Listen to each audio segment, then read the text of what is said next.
And we're live. Hello, everyone, and welcome to episode 100 of Fans of Power. I am Joe Amato, and I'm here with my partner in crime, Tyler T Rex Baker. And T Rex, got a cool guest on today. Now, between me and Tyler, we're thinking, okay, what are we going to do for episode 100? What can we do that's special? What's kept Masters alive this long and what keeps it fire and hot to where we always want to talk about it? I mean, of course, we'll always do that, but you know what's funny is when we were thinking about doing a certain topic, up came something on Facebook that we've never seen before, and we've seen two of these figures and in some form, but not to this degree. So before we get to that, that's what led to me getting our special guest, Andy Youssi. Now, Andy, thank you for joining us and welcome to the show. Yeah, thanks for having me. Exciting to be All here. right, now did you? Oh yeah, and it's going to be great to have you. I mean, it's great having you, and especially to ask some questions. But first, why don't you tell everybody a little bit about yourself, and then we'll just dig into how this all started.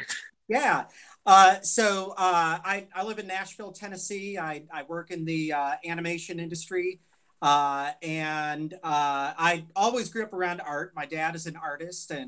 So I've seen a lot of toy art, a lot of production art, and just always loved whether it be action figures or animated productions. That's kind of what interested me throughout my childhood and led me to seek that out as far as work stuff. So And that obviously came, well, your father, has done some amazing art. So I guess, it just was in your blood naturally, maybe, huh? yeah, yeah. Any particular things you've worked on that we might know, or? The series that I've been involved with the longest throughout the years, on and off, is it's a kids cartoon series called Veggie Tales. Oh I yeah, don't know if you're I'm familiar with them. Yeah. Yeah, yeah. I worked with them a little bit in Chicago. I worked with them here in Nashville, and then in the past few years, they had a revamp series under DreamWorks, and I worked on that. Oh, wow, that's fantastic. Now that's fantastic because I'm sure we can ask, we're going to ask some other things too, I guess, Yeah, now that you've mentioned that kind of stuff. But we're going to start right into this one topic. And then from there, Tyler hit you with some stuff. I will just a lot of random things. But, Sure. well, what happened is you posted a picture of something under the title of Lords of Power. Now, Masters of the Universe fans, some of us have seen this one image from one of the vintage mini comics. There was a gentleman, I'll be honest, I forgot his name, but I know he acquired this, I thought, through a purchase on eBay. It was some freak thing to where the cover of the Masters of the Universe mini comic, and I couldn't remember if it was He-Man and the Power Sword. I could be wrong on the exact one. It was one of the four, ones that Alcala drew. But in this panel towards the end, they referred to the Masters of the Universe as the Lords of Power. And everybody was like, well, wow, that's strange. Well, why did that come up and what did it mean? Well, again, me and Tyler talking about what we're going to do. And here you pop up. You come in into some of these groups and obviously to my page, and you showed some really rare, weird cell slides things of the figures when they were called Lords of Power. And we got to see Beastman, Merman, He-Man, Skeletor. I mean, Man at Arms, Skeletor. I think it just said Skeletor twice. I'm just excited. I'm giddy. We've seen the Battle Ram. We've seen Battle Cat and I think Castle Grayskull. But the thing was, I don't think anybody's ever seen Beastman and Merman, and I don't think Man at Arms. I think we've seen He-Man and Skeletor. So, how did this all come about? Because I'm sure your dad has told you stories. How first, what made you pop these up out of all these years and Yeah. just, yeah, go. This is the device right here that those slides came from. And I've had this since I was my dad had it for an illustration job that he did when I was a kid. And when he was done with it, he passed this along to me. But this was his reference. It's kind of like a Viewmaster. You hold it up to the light and look through it, and then it advances little photo slides in here. So this is from a photo session that Mattel did with the prototypes, and these slides, along with some of those prototypes, ended up at our house as my dad was illustrating, because this was a job before any of the Masters line came out in stores, and Right. um, So as reference, he had these things, and he showed it. He showed me first these pictures, and I was a 6-year-old kid. Okay. But the viewer fascinated me. I liked holding it up to the light, like my ViewMaster toys, and the characters looked really cool.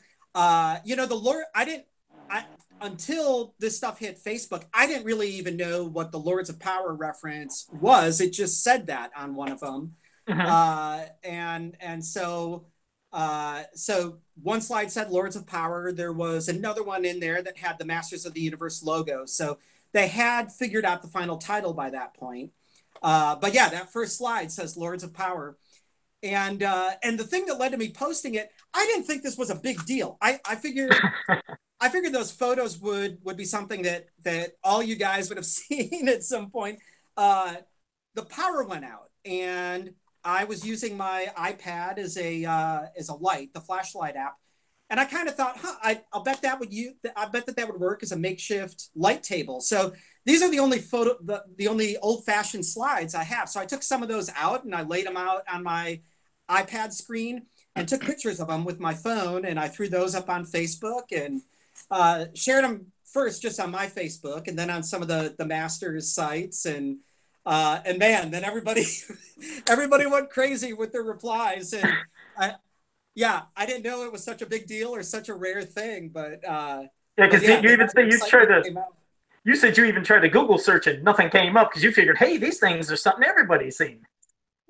Right, and so yeah, I started doing Google searches for Masters of the Universe prototypes and Mattel photo sessions, and I couldn't find them anywhere. I found a lot of other cool images and stuff, but nothing like these. And so yeah, I posted it, and sure enough, sure enough, all you guys replied. So Yeah, I mean, as you've seen, it was hot. Once it went to one page yeah, and then posted somewhere else, I mean, it just spread like wildfire. And I know you yeah. were contacted by tons of people because just like we always say, just when you think you've seen it all, you haven't. Something else comes out. And like, I don't, again, whatever made you do that and pull these out and look at it, I mean, just thank goodness you did. But I mean, there's tons more things we'll ask. But Tyler, you got anything you would hit them with, because, we're going to ramble back and forth.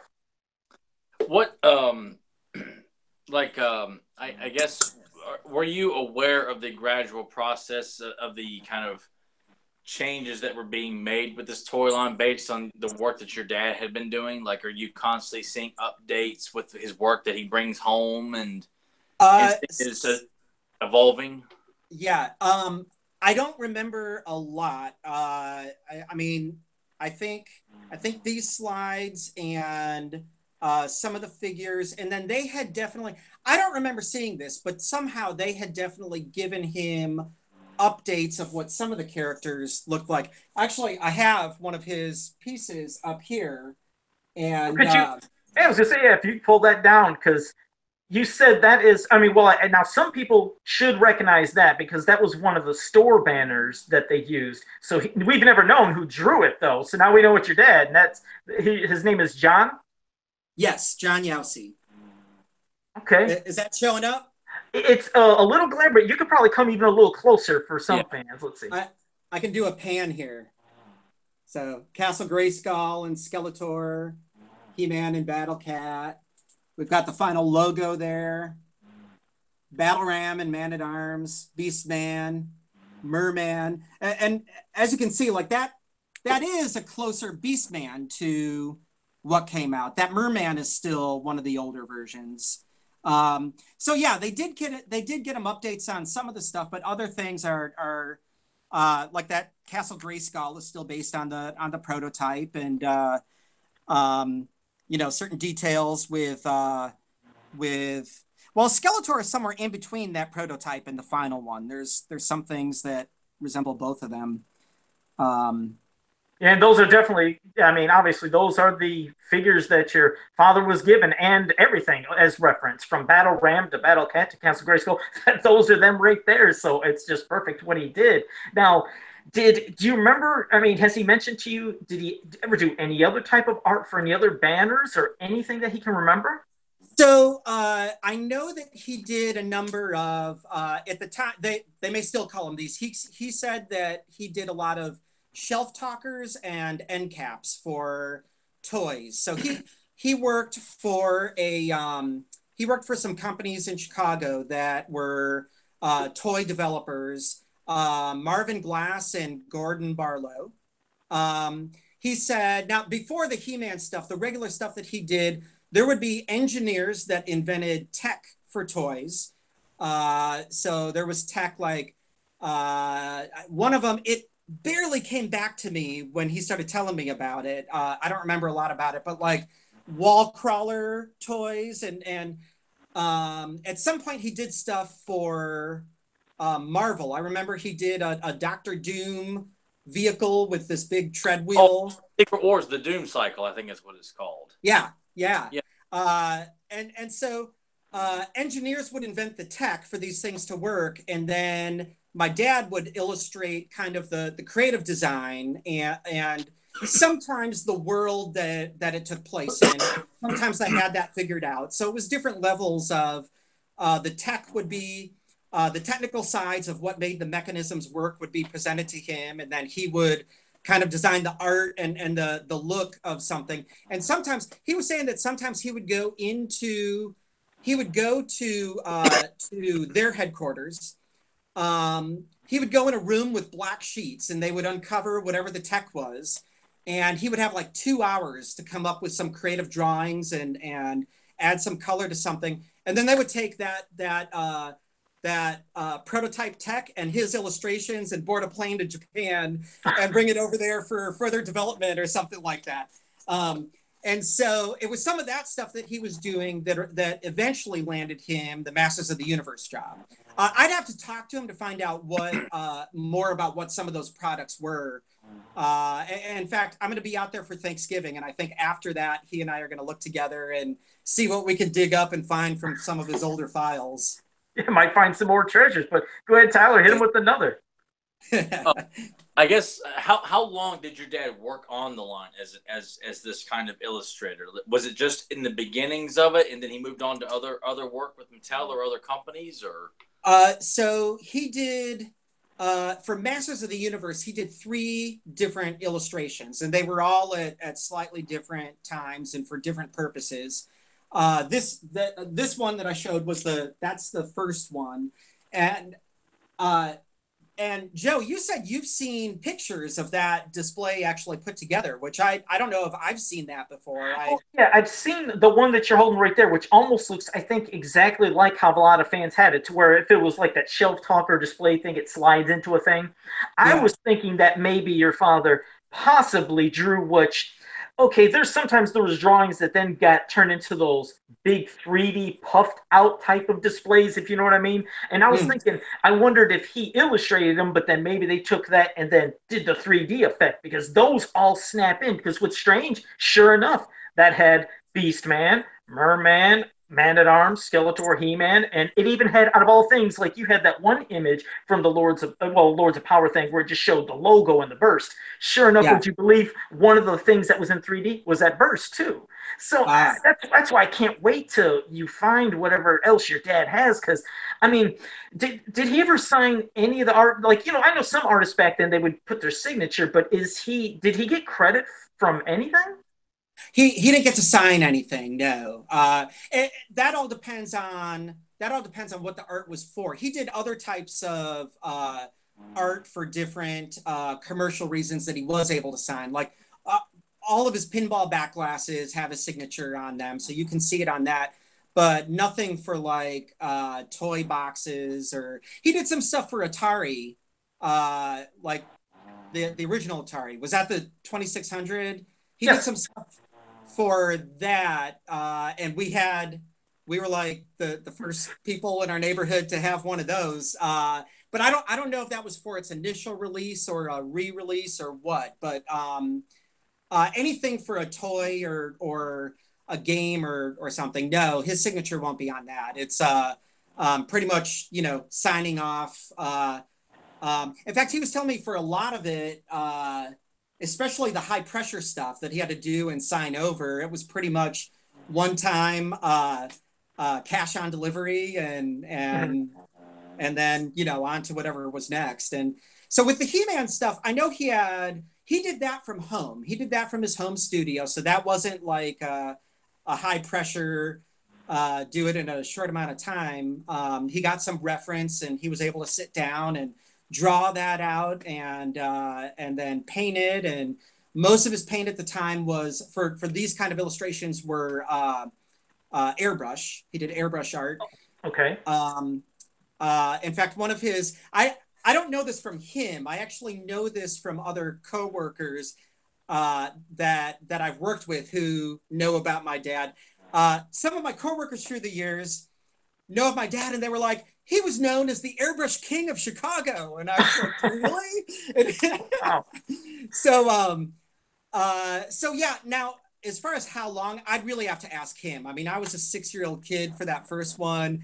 I just knew that I loved looking at the images and then obviously now the pictures that this we got to keep, but any other reference that he got and any figures had to be shipped back to Mattel. So yeah, that was pretty much going to be another question. Like, oh dear God, do you still have those things? I mean, because if you did, holy. Well, no, but I was excited about it, and I knew it was coming out, and so I talked about it and at school and stuff, and so. You know, people would be, sometimes kids would talk about their favorite toys, and mine was always this toy that didn't exist yet. Yeah, it was like, this is my favorite toy, and it's not out yet, but it's coming out. And I probably sounded like a crazy kid. Yeah, they probably all thought you were insane. Like, oh yeah, sure, there's this make-believe line, and then it happens. And see, that's what I mean. That's why when I told everybody, I was like, we're going to be talking with somebody that experienced Masters before anybody, and you did. You experienced it when it was even slightly Lords of Power. So now I know, like you said, you're going by your memory from a lot of those things. Like you got to experience playing with the toys. I'm hoping. Yeah. Maybe there's one thing you might remember, maybe you don't. But an early drawing of Skeletor in concept form showed that his Havoc staff at the top was originally going to have, like, it could pop off and have a string to where the Havoc staff could come off and it would still be hooked on a string. Do you remember if it maybe had that feature, or that's really hard to think? That sounds really cool, but no, I don't think I ever saw anything like that. Okay, I knew I was grasping for a straw there. I was like, but you never know. Sometimes things will stick in your head. But yeah, I just had to ask that one. Go ahead, Tyler. Did you get to see the prototypes in? I mean, like face to face, like with your dad, you know, working on this stuff. Like, were you able to at least examine them or even hold them and look at them? Like, oh wow, these are coming out. I mean, he let me play with them. So yeah. Oh man, yeah, I would go down in his studio and I would play with them. And I think I snuck my next door neighbor Joe down there to show him as well. I don't think my dad knew about that because we weren't supposed to show people. But my best friend Joe, who he understood my excitement about these toys, and we collected them together and everything up through when they stopped that initial line. So yeah, I let him in on an early glimpse of what my dad was working on, and then the ones that he had, I played with those. I don't remember how much longer this was, but it was a later release whenever Manny Faces came out. In '83. Okay. So my dad did some promo art around the Manny Faces release. And so you're not going to believe this. Like right around, it would be 9 o'clock, your guys' time, just about a half hour ago, my dad texts me and he says, look what I just found. So, Joe, I'll send this to you because it's going to look horrible at this, but he sends me a picture of his pencil art from this Manny Faces job. Oh my gosh. And it's really detailed. So like when you see a good version of it, you'll see the other characters in the background. The face is left blank because he drew and eventually this got painted and it was a colored poster. I don't know what the final, and I talked to my dad, we don't know exactly what the final use was for that, but as a kid, it looked like a life-size image of a full, man-sized Manny Faces. And then each of the three faces were along the side. And so if it was a poster, if it was, we had versions of it like a poster. So if that's how it was given away as like a promo thing to build excitement. You See, can cut that's out what the faces. Yeah, because I'm sitting there right now trying to think of that. I was like, I don't remember an actual poster. I mean, but I mean, that's off the top of my head. There could be, but what I do remember was when they had sometimes a little promotion about Manny faces, and I think maybe somebody was talking about the Manny faces where you could get it, and he was going to have the different looks. I mean, not the different looks, but the different weapons. But I wasn't sure when that came out because they kind of nicknamed it Manny Weapons. But that might not be it. What you're showing, I don't have a clue. But I'm telling you, your dad better get prepared. You better get prepared because you already know people are going to be contacting you, especially after showing that and whatever else you showed. As you know, and you got to let your dad know, the art of Masters of the Universe is just as hot as the toys and other merchandise. We clamor, we want it badly, and we especially want to know sometimes who was the person that drew this because, as you said, a lot of the artists never did have their name or signature or anything. But once they find out who it is, they're always going to be contacted. They want to know what else you do. Did you find any other treasures? And heck, I wouldn't be surprised if somebody says, "Would you like to do something again for maybe just to for the promote the classics line online, or heck, just even commissions?" But oh my God, Jesus! So now you found that, so it makes you think, what else does your father have? Well, and with that Manny Faces, that was another one where they shipped us the prototype of Manny Faces, and the color scheme was pretty different. Like it was anything that's orange on the final was flesh colored on this one, and anything that was purple on the final was like a bright orangey red. And the knob on the top, I remember, was very different. And so, although when the final came out with that, it was still pretty close. Like I wasn't disappointed with that. I remember as a kid getting mad at how simplified the final Castle Grayskull looked because they removed some of the boulders that were jutting out that you could put figures on and like. And you got to play with that too. You got to play with Castle Grayskull also, correct? Yeah. Oh Lord! Look at this guy, one of a kind. That's like you said. Just you're somebody that got experience in a way nobody else did. But I'll get you again. But go ahead, Tyler. If you got something else. Just the facts he's telling me, I'm kind of left stunned right now, knowing. I mean, I just it never had occurred to me that the idea that other than like the test kids that are used to play with toys for the executives to kind of get an idea. Okay, boys like this toy, they like that guy. Let's go with that. But to be aware of this coming down and you're getting to examine everything before it ever is finalized. You're seeing all these prototypes, and it's just, I mean, I'm kind of left, I'm like, trying to wrap my head around you playing with Castle Grayskull, and it's see, I'm losing my train of thought here. I mean, I'm like, I don't know what to say to that like now because it's so. I mean, I envy your experience to have seen this stuff, and I could definitely imagine. I wasn't one of those kids that got pissed off when I saw, like on the back of the mini comics, your description of Manny Faces sounds very similar to the cross-out artwork. Right. And I mean, to me, it looked great when I finally got one. It looked more like Filmation, which I was cool with. But it just is that the version of Manny Faces you're kind of describing? That color layout fits more. Did he look like that? Because I've seen a prototype picture of Manny Faces online where he's, the essence is there, but he looks completely different visually. But it's still kind of there. Is that? Or did it look pretty much like that prototype? Not the artwork, but I mean, it looked just like a spitting image of the artwork. Like, did it? I'd have to see I don't remember. Did he have could you see his eyes actually in the? Because like on the vintage figure, his eyes are white. They're solid white. But on the cross cell, you can actually see his pupils and everything. So is that? It's a minor detail, but I was just curious because that's what the cross-sell would look like. There were things that were slightly different about the faces, and I can't remember in detail what they were. There were slight details like that, but I'm not sure if it was exactly what you're describing. Wow. Because interior of Castle Grayskull, what was different from the outside? I mean, was the interior different from what you got to experience as opposed to what the market got?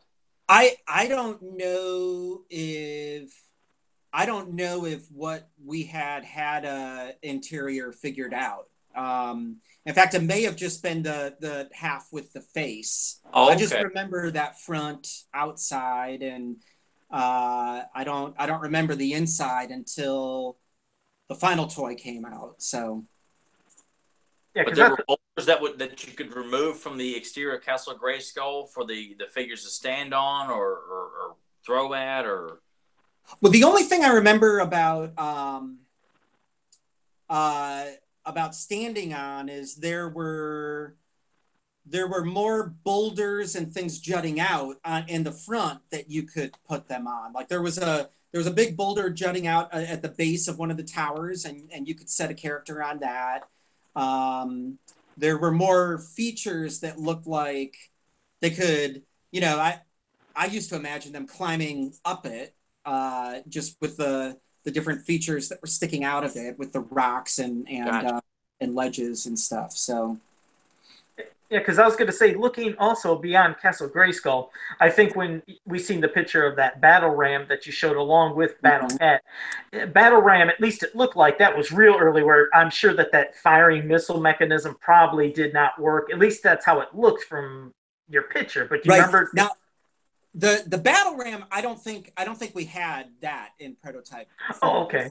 I think the battle ram, we only had photos of that, because I don't remember ever seeing that until the actual release, and we started getting the toys to keep. So do you remember if you had Battle Cat? Because that almost looked like it was sculpted on that face. At least that little picture you showed, it looked like the mask might have been right on it. I don't think we had that one either. I only remember that early stuff being the figures and the castle. Okay, yeah, because I'm just trying to think of everything that you possibly could have Sure. experienced, Right. And now, and again, you said, in November you guys will be doing some more cleaning and looking around. Yeah. Yeah, we look forward, obviously, to seeing what you have then too, so we could show that and share it on Facebook, and of course, maybe we could even do another, revisit here on the podcast. Because I mean, say, go ahead and lock him down for the sequel already before we're even done. Are you making yourself available for that, Andy? Absolutely, yes. Yeah. All right.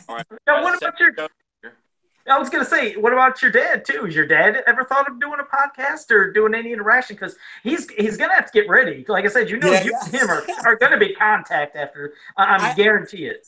Yeah. No, he's never done a podcast, but he's very used to doing talks, especially through the pinball community, because people like pinball collectors love his art, and then just at he goes to a lot of pinball expos and talks about the machines, and even in his retirement, he's still involved with one of the studios, or one of the pinball studios that's still manufacturing games for pinball collectors, and so he's still working on some new things for gaming art. Yeah, because I was going to say, as Tyler noticed, he pointed out from the Addams Family picture in the background, you might have to tour us on some of the pinball art, if that's all pinball art up there. Well, I only have a few pieces on this wall, but yeah, he did the Addams Family pinball machine, so that's all his illustration. He did a pinball machine called Jokers, had a kind of a poker and royal family with jokers running around. Oh, cool. All right. And then he did one called Whitewater. So rafting theme. And I don't have any of these down here, but one of the fun little trivia things about some of the pinball machines is sometimes my dad would paint myself and my brother into the pinball machine. So there's pinball machines out there, man, where we're characters on it. The most famous example of that, there's a pinball called Funhouse, and it's kind of a carnival theme with talking a ventriloquist dummy that kind of takes over, and that character, Rudy the dummy, my brother posed for all of the poses that Rudy is in, and a lot of it is kind of a fun caricature of my brother. I posed for like some skateboarding ones. There's a Twilight Zone pinball machine where I posed as Rod Serling, and it's Rod Serling's head, but it's my body. But you're gonna definitely have to find that image online or something. I'd love to see that, because I think I remember Rod Serling standing in the doorway and you got like the room. Yes. Oh man. Yeah. And my dad had it in his contract that any game that he worked on, we got. So our basement was like an arcade. Do you still have any of the machines? What's that? Do you still have any of those pinball machines? I don't here, but out at my parents' house, they've got some. Yeah. Wow. Which ones of the did other movie theme ones did he do? Because his artwork, it looks. I mean, like I'm looking at the Addams Family. It looks. I mean, it looks like I've seen that style on other machines as well. Okay, so he did Gilligan's Island, so TV show, not movie. I'm trying to remember if he did. I know he's done some other movies. I know he did. I can't think of any in that style, but there probably is. I'm probably just not remembering them. I know between pinball machines and then also there were some slot machines and ticket redemption games. He did something with Shrek, and several animated stuff. So he did something with The Simpsons, something with Family Guy, Looney Tunes, a lot of that kind of stuff. You know, when you're telling me other movie ones aren't coming to me at the moment. Yeah, it's just, I'm just, like I said, dumbfounded about everything from Masters to all these other posters and things that he did for pinball machines. But you said he still currently does stuff. I would hope, and I am going to try to pass info along to some other, people. Hopefully, he could be contacted to do something for current stuff, because this is what I always love. I always love it when we find out these artists that did stuff from things we didn't know, and that they could still possibly do it now. Now that Masters is hopefully, hot, at least in the collector line, we're seeing different merchandise popping up at the stores. I mean, how awesome would it be that the guy who was there from the beginning, when it was Lords of Power, could come back and do something current? I mean, that could only be a dream for me and a lot of Masters fans. I'd be a really big fan of seeing my dad do some of that too. So yeah, because you're still currently, I mean, you've been a fan your whole life. You're still a Masters fan. Yes, yeah. I still have everything from the original line. I have some things from the 2000 line. Okay. I didn't get anywhere as close to a complete collection with that, but yeah, the originals I still have everything. I know several people on the sites have told me I need to get them out of bins and get them on display cases, because I don't have any great display cases for them. I did display them at my office, so I would cycle out which ones were on display there. And when you work in an art studio, everybody's got toys all over the place, so everybody kind of admires one another's collections. And right. And my first boss, now I did do some part-time work for my dad, through high school and when I was home from college. But then post-college, my first full-time job, my first boss, I didn't know this until about a couple months working with him. He was a layout artist on the original Filmation He-Man and She-Ra series. His name is Michael Spooner, and you see him, they were on a rotation with credits. So he's like in every few, you see him in there. And at the office, he pulled out a file cabinet and he showed me all the drawings that he did for the Filmation series. And so one day we traded art. I brought in some of the stuff that I illustrated as a kid, inspired by the cartoon. And he pulled out some of his original art, and we signed it for one another and traded it. So, now you still have those pieces from him? I do, yeah. Oh God, now you're gonna have to get these out. You're gonna have to put these in frames. I mean, what are the odds? I mean, how is it you're the son of somebody who worked on it in the beginning, and then you meet your boss worked on it? That doesn't even make sense. I barely in personal life, I don't even find somebody that remembers He-Man half the time. Like, hey, remember the He-Man cartoon? What's that? This is nuts. Right. That's Tyler, go, because I'm getting overwhelmed now because I just don't understand how this kind of luck can happen. It's fantastic, but this is nuts. First, I got to say that the idea of being envious of kids who had Eternia as a child and I didn't is now like, you know what? I don't give a rat's ass about people who own Eternia when I'm talking to somebody who got to experience all this stuff and just to see all this stuff in its conception and just to, oh God, I mean, it just feels like there's nothing that anybody is a fan of He-Man can come up with that's better than the stories that Andy's telling us here. To be able to see this stuff before, I mean, it's like, yeah, Joe, your story of telling that you got Eternia for Christmas, I'm like, I'm sorry, that's small potatoes comparison here. So, Although I was jealous of Joe's story from a few weeks ago about going to the toy store and seeing in the toy catalog, Hero, Eldor, Giganosaur, Titus, yeah. the characters that were on the verge of coming out that got canceled and never came out because now I remember being on the edge of my seat with those mini comics and just so bummed when they didn't continue that and they didn't continue that story. But I never heard about what they were working on that wasn't going to come out that didn't. So that makes me jealous hearing that. It's like, oh, I missed something that I didn't know about from back then. No, and I'm glad. See, that's funny you bring that up because I always thought, like I told Tyler, I was like, Tyler, years later, people knew they did Hero and Eldor as they seen in the catalog, but I got to see them when I was a kid. I don't, Right. barely anybody's seen that. It's always made me feel like, look what I did. But then you're right. Look what you experienced. It's like my story is absolutely nothing. So Tyler said my Eternia story, that's out the window. And then now my seeing Hero and Eldor before anybody else or most people, that ain't special. I'm surprised you didn't know anybody that had the original prototypes on that too. Right.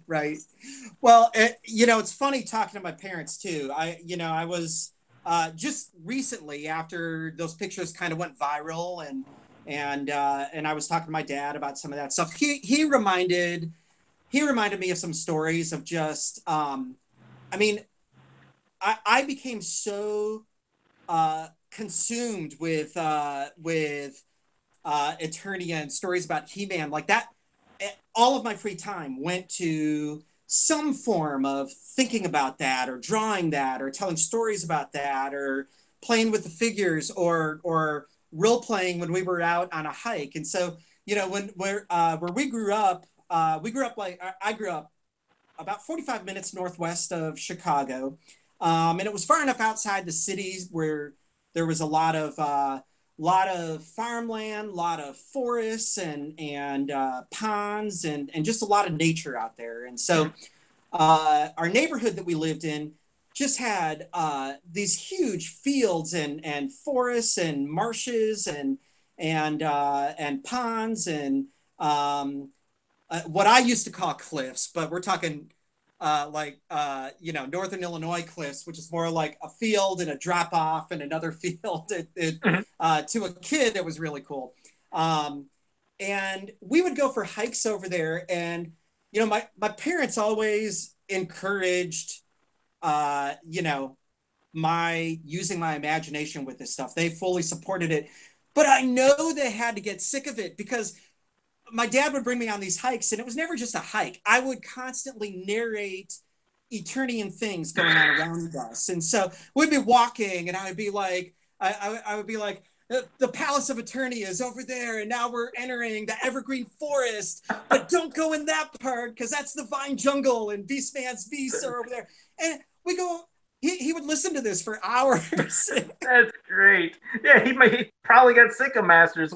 Maybe all his memories of anything he worked on is like, I don't even think about it. You're driving me nuts. But no, that's cool. And at least he does have still the memories of working on Masters because, like you said, sometimes maybe it was just a quick job for somebody to do, whether it was a cover of a book or something else, some random thing that he thinks about.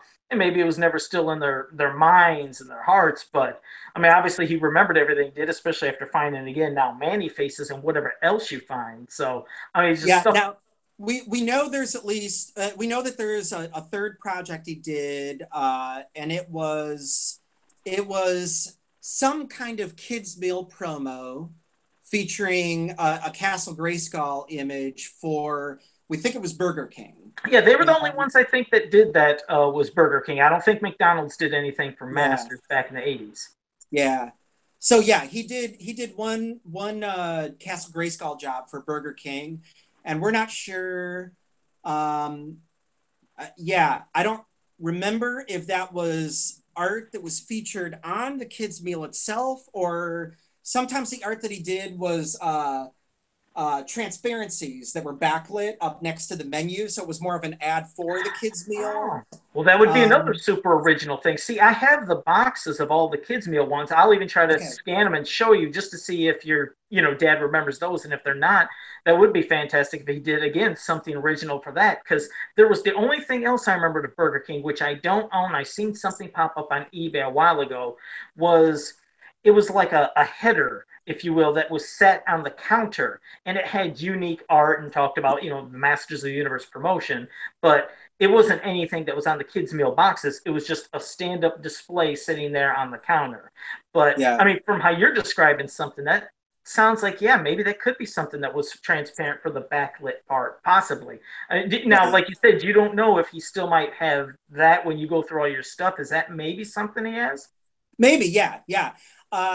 So the unfortunate thing is like all three of those Masters pieces were in the early 80s, and he told me that he didn't get a great filing system for his original art and like copies of it and the purchase orders until around 1984 or 85, and so it's somewhere in those stacks of things that were never as organized in his earlier days before he had to get serious about his filing and well, we're going to be patiently and impatiently waiting for this stuff, because we're all going to go insane. Everybody's going to want to see it, because again, once it pops up, like I said, you get prepared, your father get prepared, you're going to be contacted by a lot of people. It just would be great, like I said, just to see him return to Masters again.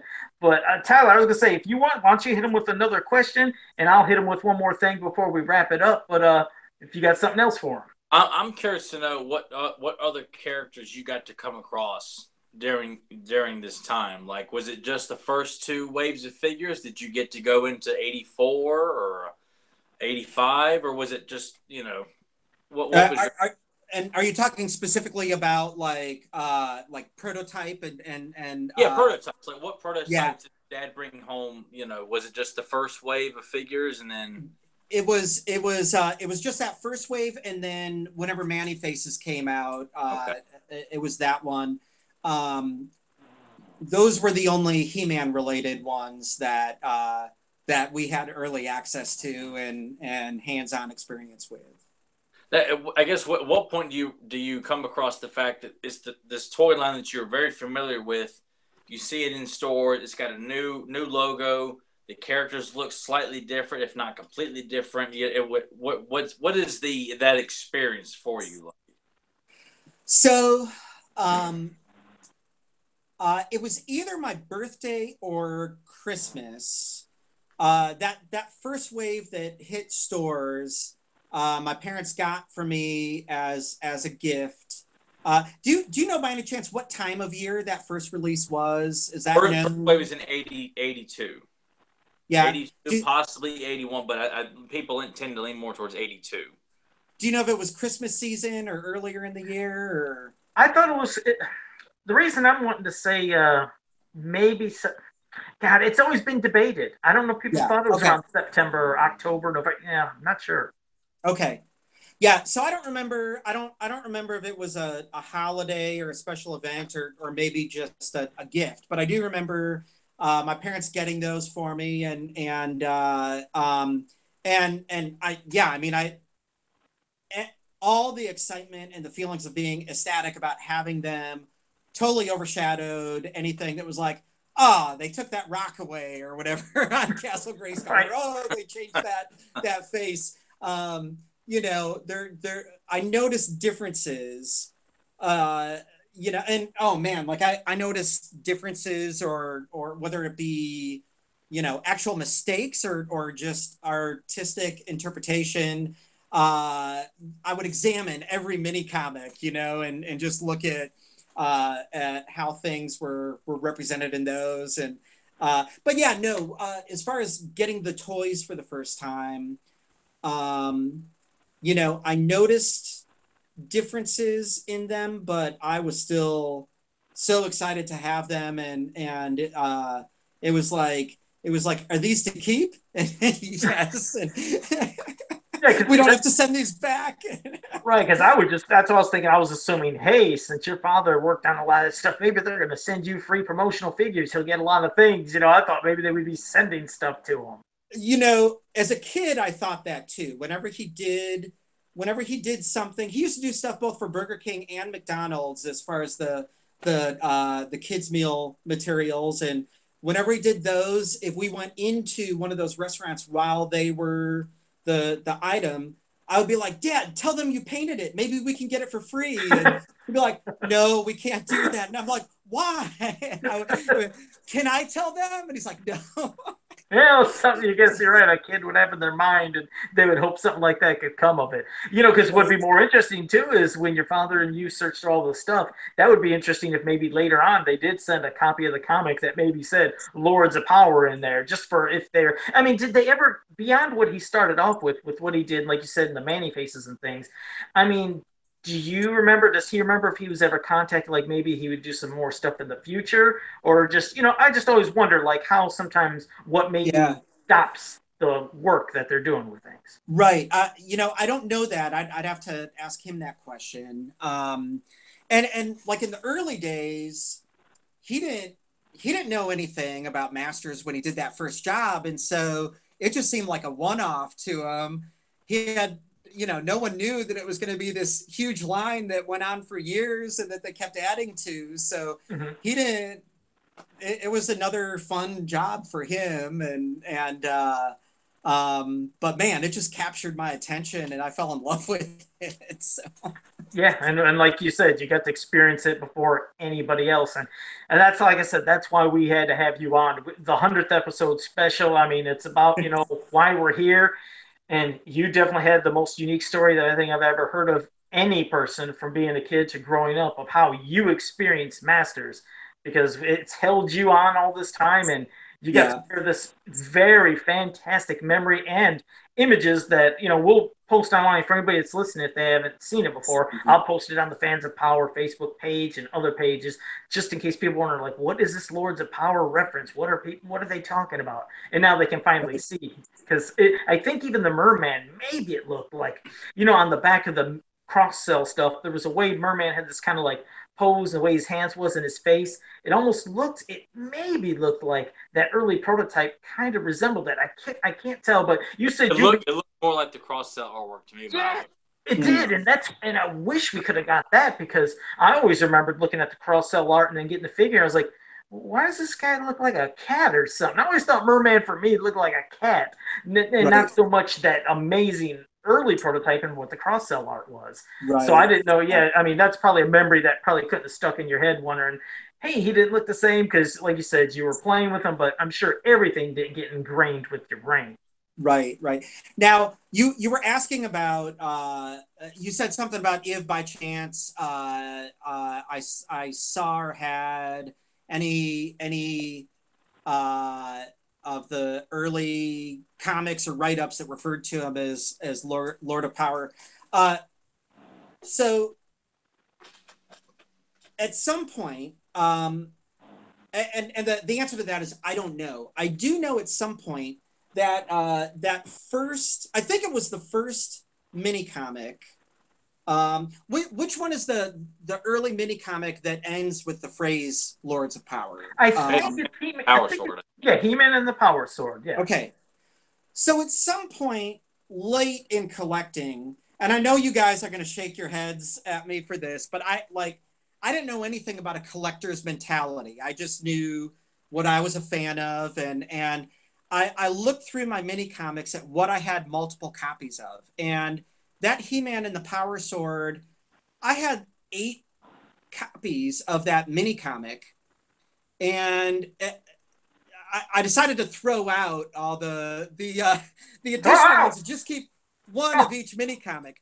But here's the thing, and one of the people that reached out to me after I posted those slides asked me something about the mini comics, about there being different versions. And I do remember looking at that mini comic, at the various versions that I had.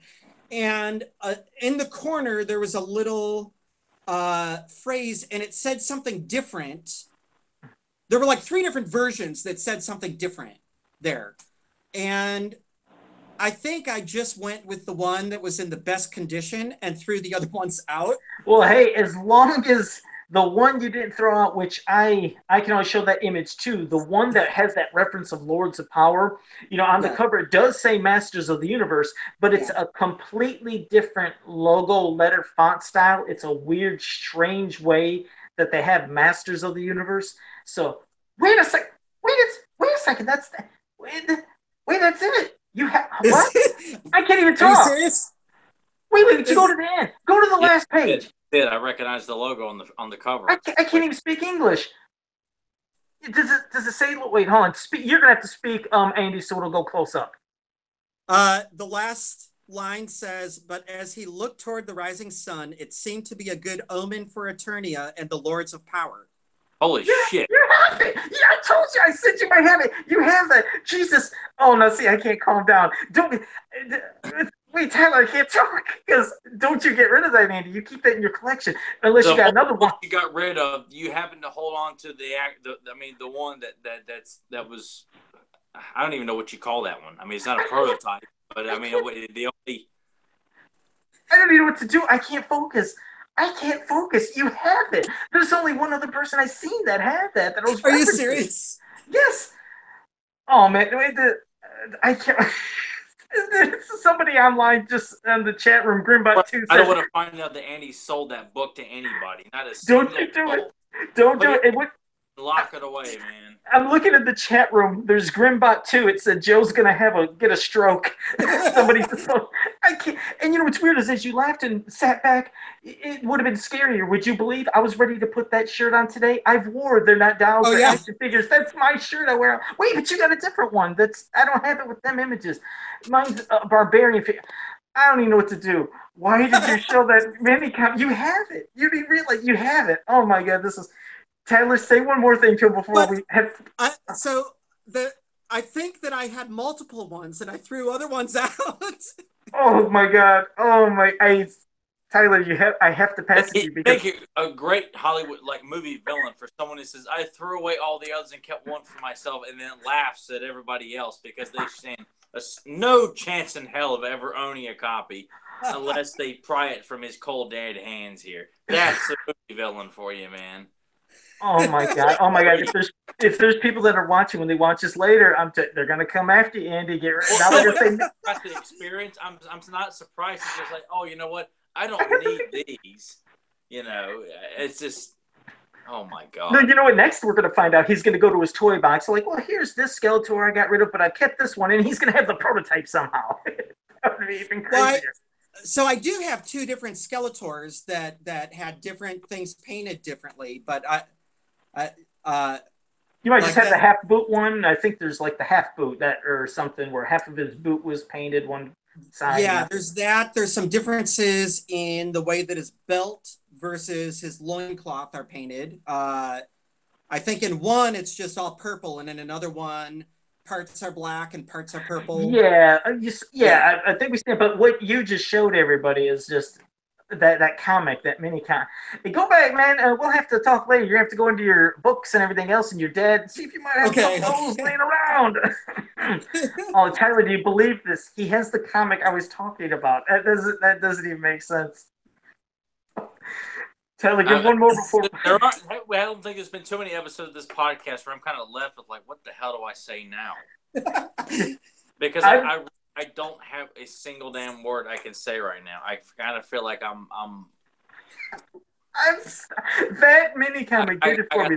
I got nothing to follow this up with. And where to?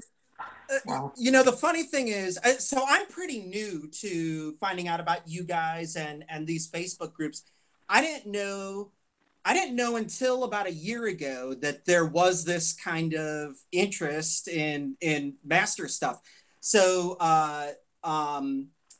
you know, of course, I still have all of these things, but I think the first time that it occurred to me to look for anything like, you know, you guys or these Facebook pages was, you know, I worked very closely with a coworker named Preston, and he's a huge Star Wars fan.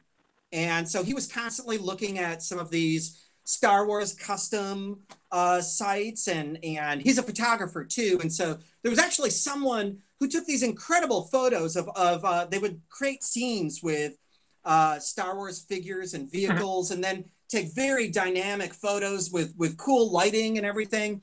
And so from Preston sharing some of those things with me with Star Wars, the thought occurred, you know, man, I wonder if there's groups out there that are into this kind of stuff with He-Man that I don't know about. And sure enough, like there's plenty of them. I love it. And it's what I always say too. You know, all the fans, you know, sometimes people assume that all the Masters fans are still around and they're all in the groups. And it's like, no, I mean, something will bring them back. They're there, but something will just bring them back. And just because, like you said, you haven't been in the groups for, you know, years and years or any pages does not make you any less of a fan, because you're obviously a super fan and you're a fan that's experienced it again in different ways. And now you have this, and that mini comics, just that's the topper, man. It's just, that's fantastic. You have so many great, rare, unique pieces that definitely treasure those. Keep that in your collection. It's just, I couldn't imagine. I absolutely can't. So before we wrap it up, I mean, Tyler, you give them some closing things before we wrap it up, because this has been a mind-blowing episode. And this is coming from two people who usually are not speechless. Tyler and I will ramble all the time. He's speechless. I stuttered like I forgot how to talk a couple minutes ago, and that's never happened. So, Tyler, go ahead, man. Go ahead and give him some final question or thought. Okay, I mean, like, go ahead with what? I mean, what am I supposed to, like, I've been upstage by the Jerry Seinfeld here, you know? Like, what am I gonna, you know, follow this up with? I mean, I guess just speaking from the heart, you know, I think it's really, really cool that, you know, better late than never, that you found that there's this passion for He-Man still going, and endless Facebook pages and websites and YouTube channels and stuff like that. And it's a real delight that you shared, you know, some, I mean, very important history, especially to us fans, but to toy fans and 80s fans as well, to have unlocked your treasure chest there, and decide to share these incredible images with us. And I'm very thankful that you did. And I want to thank your dad as well for the hard work you put into it, and for sharing your memories of getting to experience this stuff firsthand. It was a real treat to hear that. And I really look forward to having you back on to get an update from stuff you found with your dad and other information. I mean, this was a real delight. And I was curious. It's like, you're on our 100th episode here. Any pressure here? And it's like, now I'm like, dude, this guy's delivering all the goods, and I got nothing to bring. You know, so this could not have been more of a perfect way of capping 100 episodes by giving out these great fun secrets about the early beginnings of He-Man. So I thank you very much for that, bud. Well, yeah, thanks for what you guys do. I feel like the prodigal fan, like returning to be in touch with other fans and stuff. But you know, I've listening to you guys and what you talk about, and seeing the chatter that comes up, and all, just the amazing custom stuff that that you and other people do. It rises the excitement in me all over again. I feel like a kid in a candy store seeing some of the new things being worked on, and man, that Return to Faker cartoon, I'm really excited about that. And I can't wait to see what else is in store. No, that is, I mean, that will be great when we see that cartoon. And you're right, for me doing customs, I just always love creating something from whatever the fans are wanting, because like Masters is just so hot, and the passion's just, doesn't seem like it ever goes away. And when they're not getting something new, they might want to just have something new created. But yeah, for you to join us for this episode, it's been an absolute pleasure. I mean, we've had a lot of people in the chat room have just been enjoying it. We had JSP, Grimbot. There's been a couple. I'm just trying to scroll up. Ink Armor's here, so we've had a few people in here, and they've enjoyed listening to you speak and with your stories, and I can't thank you enough because this made episode 100 that much more unique, special, and enjoyable, especially these experiences that we've never heard, the unique things you showed, and to have that mini comic tops it off. That's going to be my way of promoting the episode, is you holding up that mini comic. That's how I'm going to promote it, because that's what Joe should do to kind of address Joe's issue with Wonder Bread He-Man, to say, does anybody else have this mini comic, and wait to see if some idiot decides to show, oh, I got it too, and holds up a random copy thing, and you see, I got it too. It doesn't say Lords of Power in it. Yeah, like I said, yeah, you're right. Not going to happen with many. I've only known of one person that had that. Now I know two. So, wow. I mean, yeah, definitely. Just like Tyler said, I mean, we're going to have you back on, in November sometime, or after, when you and your father go through your stuff. And if your dad wants to join us also, I mean, that would be fantastic to have you both on. And just a collaboration of both of your stories and memories and everything. So, it was a pleasure having you on, Andy. I really do appreciate you joining us for this episode. Thanks. It was a pleasure talking to you guys. All right. So I will close it up with just saying, go to fansofpower.com, go to popculturenetwork.com, go to hemanworld.com, and on Facebook, go to Masters of the Universe He-Man and She-Ra Ultimate Fan Group. All great places, all great people, and I'm still stuttered. So for Tyler, for Andy, everything, I mean, you guys have a powerful day, and thank you for joining us. Did anybody see Scanners? Yeah, and Tyler always ends with a riddle, and I do know that Scanners. A trivia question. That quote was not a trivia question either. It's a quote. It's David Spade when he was losing his mind, and I think it was Tommy Boy. Was it Tommy Boy or it's Black Sheep? No, yes, it was Tommy Boy. I felt that was a proper quote, giving what Andy's told us here. I just feel like my hand's gonna explode. I feel like I've seen Scanners. So okay, well, I hope you guys enjoyed us, and we'll see you next week. Thanks again, Andy. Take care. Bye. Bye.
For all of you still hanging out, thanks for being here with us.